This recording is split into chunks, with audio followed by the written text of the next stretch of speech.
Supreme কোর্টের তরফে তো ডেডলাইন বেঁধে দেওয়া হলো, কিন্তু তারপর কি? আন্দোলনে এখনো অনড় জুনিয়র চিকিৎসকরা।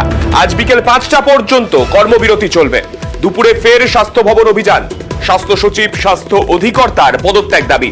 পাশাপাশি কলকাতা পুলিশ কমিশনার, তারও পদত্যাগ দাবি করছেন জুনিয়র ডাক্তাররা। দাবি আদায় পাল্টা ডেডলাইন আন্দোলনকারীদের।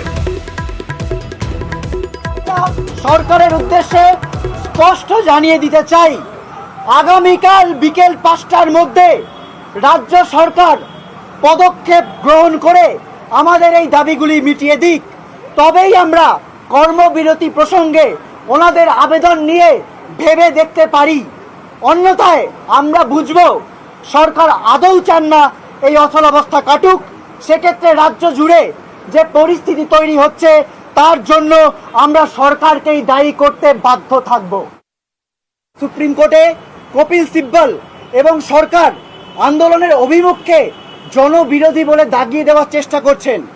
এমত অবস্থায় আমরা আমাদের 5 দফা দাবি সহ উপরোক্ত দাবিগুলোকেও সামনে রেখে সাধারণ মানুষকে যথাযথ চিকিৎসা পরিষেবা দিতে উপযোগী এক যথাযথ স্বাস্থ্য ব্যবস্থার জন্য আগামীকাল বেলা 12টা থেকে করুণাবয়ী থেকে স্বাস্থ্য ভবন অভিযানের ডাক দিচ্ছি।